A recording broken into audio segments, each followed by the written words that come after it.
The abortion discourse is cancerous. It mostly consists of a bunch of people who have never thought about the issue for more than 5 seconds, throwing brain dead talking points at each other.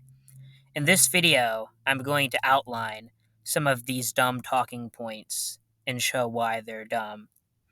So let's start.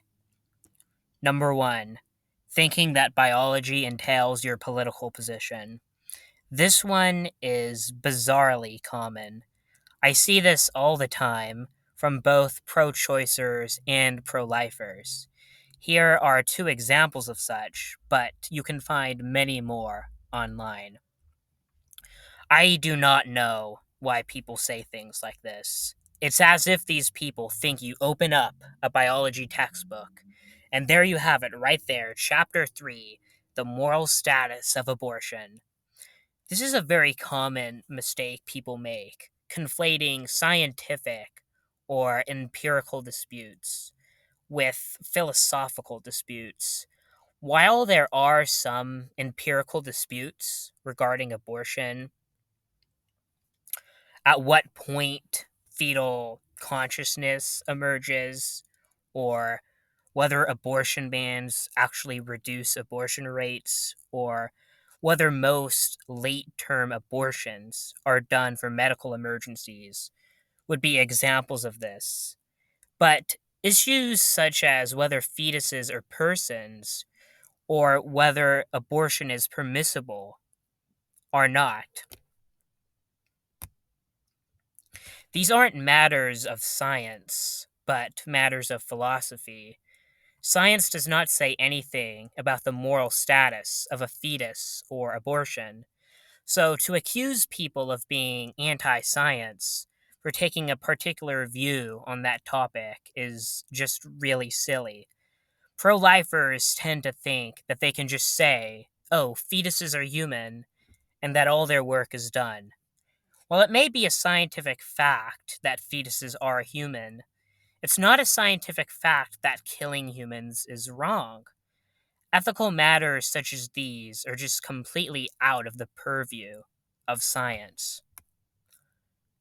Number two, thinking that science entails your preferred definition. This is a similar issue as the one I just mentioned.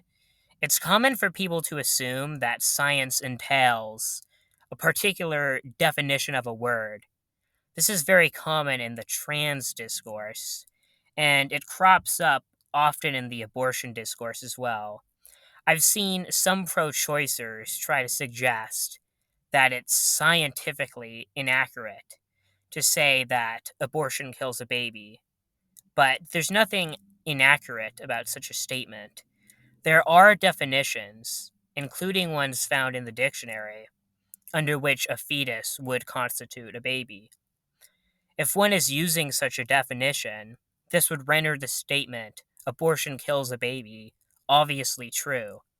Now, one can dislike the use of such a definition, but using that definition doesn't entail the denial of scientific facts. Pro lifers make the same mistake when they insist that pro choicers claiming that fetuses aren't babies is some sort of scientific inaccuracy. It isn't. Number three, equivocation. Another mistake people make regarding definitions is equivocation. Equivocation is when someone uses the same word to refer to different things. Here is an example of equivocation. The term murder can refer to two different things, a legal concept and a moral concept. When pro lifers say that abortion is murder, they're invoking the moral concept, not the legal concept. So to respond to abortion as murder by pointing out the fact that, well, abortion isn't legally considered murder under the law is to just miss the point. It'd be like responding to a baseball player who says they left their bat in their car by saying, oh, that's not true. You don't have a flying nocturnal animal in your car. Well, okay, that's not what they mean by bat. You'd be equivocating. Similarly, to respond to a pro lifer saying abortion is murder by bringing up the law is equivocation. Number 4, making false accusations of contradictions. Pro choicers and pro lifers both love to accuse each other of having logically inconsistent views. However, much of the time, what they claim are contradictions are not actually contradictions. For example, let's take the claim that it's a contradiction to be pro life and pro death penalty.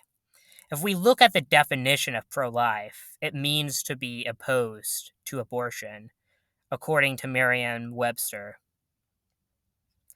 If we look at the Google definition, it includes being opposed to euthanasia as well.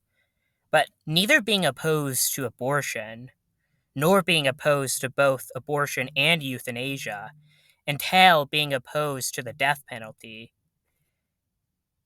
Being pro life does not mean you are opposed to ending a life in every single conceivable circumstance. This would be like accusing a pro choice liberal of being logically inconsistent because they don't support the choice to purchase AR 15s. I've also seen pro lifers accuse pro choice vegans of being inconsistent for thinking it's unethical to purchase eggs, but permissible to have an abortion. This is basically always based on a misunderstanding of the vegan view. Many pro lifers seem to be under the impression that the reason vegans oppose the purchase of eggs is because they kill unborn chicks, when in reality, the reason vegans typically oppose the purchase of eggs is because of the killing of male chicks shortly after birth, along with the mistreatment of layer hens who are kept in cages so small that they can't even spread their wings. I should also note that even if that was the reasoning of vegans, technically affirming that it's impermissible to kill unborn chicks and that it's permissible to kill unborn humans still would not constitute a logical contradiction. Number 5, dodging hypotheticals. It's common for both pro choicers and pro lifers to dodge hypotheticals, and even mock the idea of hypotheticals altogether. Here are two examples of pro lifers mocking thought experiments. Meanwhile, here's a pro choicer asking for hypotheticals to be banned from the debate abortion subreddit. This one is particularly bizarre. These are people who voluntarily decide to spend their time talking about a philosophical issue, yet they complain when their interlocutor actually wants to engage in philosophy. Thought experiments are just a standard tool in philosophy. The point of them is to test logical consistency, as well as how plausible a given view is. If a view entails insane conclusions, that view is wrong. I suspect the reason these people object to the use of hypotheticals in abortion discourse is because they haven't bothered to take the time to seriously think through their views, and so they crumble apart within a few seconds of scrutiny. Because their views can't withstand scrutiny, they attempt to shield their views from being scrutinized, and refusing to engage with hypotheticals is one way of doing that. If someone doesn't want to talk about philosophy, that's fine. But to start running your mouth about the topic, and then whine when your views get subjected to basic philosophical rigor, is just pathetic. Number 6. Don't like abortion, don't get one. This is an incredibly stupid talking point. Pro lifers don't just dislike abortion in the same way that one might dislike a television show, they think it's immoral. We tend to treat moral norms very differently than the way we treat other types of norms, such as aesthetic norms. I may not care if you listen to music I deem trash, but I do care if you do something I deem immoral. The whole point of moral norms is that we want others, not just ourselves, to act in accordance with them. In the case of pro lifers, they don't only think abortion is immoral, but they think it's egregiously immoral, literally a form of murder. To say, don't like abortion, don't get one, is essentially to say, don't like murder, don't commit one. You need to actually make the case for why abortion is not a form of murder. If we wish to improve the abortion discourse, I suggest the cessation of all of these talking points. It would be much, much better without them.